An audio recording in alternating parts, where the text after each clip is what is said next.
Aujourd'hui, vidéo un petit peu particulière, et même si j'ai l'impression de le dire quasiment à chaque fois, là c'est vraiment le cas. Pour ceux qui me suivent sur YouTube, mais aussi sur Instagram, ça fait 2-3 fois que je fais des allusions quand même un peu plus prononcées aux mathématiques. Donc la dernière vidéo, 2 puissance 15 secondes, base 8. Et aussi en début de semaine, je me suis remis à faire du code sous MATLAB, et ça m'a rappelé à quel point j'aimais ça. Donc là c'est juste un petit exemple où j'avais fait une mosaïque. Bon, petit exemple, ça m'a quand même pris plusieurs jours pour avoir quelque chose qui marche à peu près en fonction des images, qu'elles soient droites, enfin voilà. Et donc là, en utilisant une base de données de mes photos et en comparant les couleurs, j'arrive à obtenir une image finale qui fait quand même 100 mégapixels à peu près et qui, voilà, c'est du mosaïque. Bon, bref, tout ça pour dire que c'est bien, j'ai vraiment pris du plaisir à faire ça, que ce soit le projet ou le sujet de la dernière vidéo.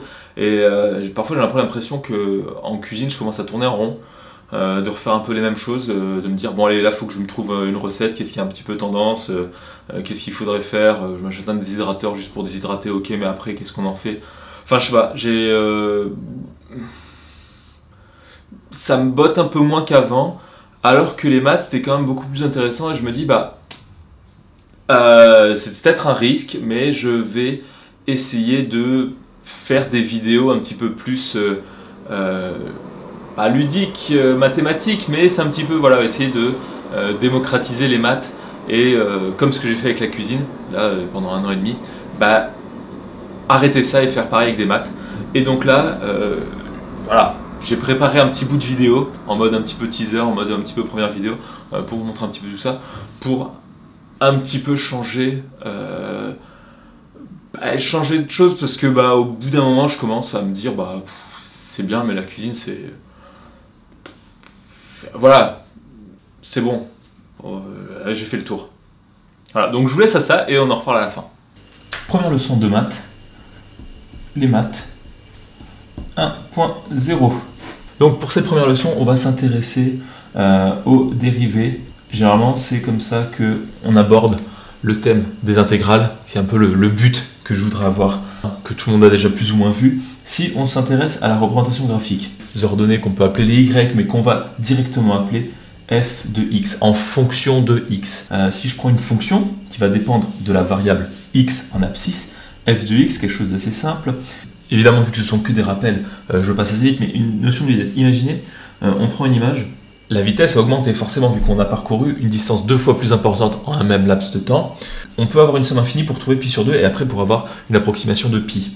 N égale 0 jusqu'à plus l'infini de factoriel n égale 0, de factoriel n sur 2n plus 1 et là factoriel. Sinon c'est pas drôle. Les maths c'est bien joli mais il faut quand même que ça serve pour de la physique parce que c'est quand même le principal. Quelque chose qui reste simple mais qui est toujours intéressant à voir, c'est un petit problème de terminale où on a, en termes de conditions initiales, un objet que je vais placer ici avec sa masse, je vais juste appeler m, ce sera plus simple, et elle va suivre une certaine trajectoire parabolique, et ça on peut le démontrer en tout cas en l'absence de frottement avec des objets plus ou moins aérodynamiques. La deuxième loi de Newton, 0 selon x et moins g vu qu'il est vers le bas selon y. Donc ça on a l'accélération en gros de combien la vitesse va varier à chaque instant. Nous ce qu'il nous faudrait c'est arriver à la vitesse Vx, Vy. On fait par intégration V0 cosinus alpha quand on projette. Jusque là ça va? Et comment on fait après? Donc là c'est par intégration et donc là on va réintégrer pour avoir la position. Et là c'est égal à moins gt carré sur 2 plus V0 sinus alpha t plus K4 avec K3 K4 appartenant à R carré, parce que c'est les deux, donc chacune appartenant à R. Et donc là, on a les équations horaires qui dépendent du temps, donc on sait à chaque instant, en fonction du temps, quelle est la valeur de la position x et y en coordonnées. Y en fonction de x, c'est pas y en fonction de t. Donc il faudrait faire un changement de variable relativement simple. On sait que x de t égale ça, donc on sait que t, c'est égal à V0 cosinus alpha plus d qui ne bouge pas. Et donc là, l'équation de la trajectoire, si on simplifie un petit peu, plus d. Et donc là, on a l'équation de la trajectoire. Et qu'est-ce qu'on reconnaît? On reconnaît y de x qui dépend de x au carré de x plus une constante. Donc on a dit y qui était là, x carré plus bx plus c. Et donc on a l'équation bien d'une parabole. Voilà. Je pense que ça, c'est vraiment l'équation de base qu'il faut pour les prochaines vidéos. Ça, c'est vraiment... Voilà. Si ça c'est pas limpide, le reste va être compliqué. Ok Google, on est quel jour? Nous sommes le dimanche 1er avril 2018. Ah là. Bon, j'imagine que tout le monde s'en doutait, mais bon, histoire d'être clair, voilà, je vais pas arrêter la cuisine. Les maths j'aime bien, mais bon, de là en faire des vidéos, j'espère qu'il y a, j'espère qu'il y a pas eu l'effet inverse, c'est des gens qui se disent oh trop bien, ça va faire des vidéos de maths. Auquel cas, bah c'est pas prévu en tout cas pour tout de suite. Voilà, cette vidéo, je sais pas si je vais la laisser trop longtemps ou juste 24 heures. Voilà. On reprend le cours de programmation. Programmation. C'est compliqué.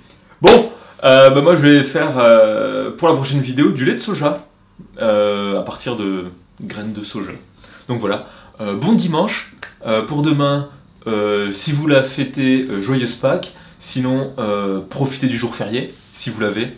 Ça fait beaucoup de conditions, comme les conditions sur... bref, très bon week-end et à très vite.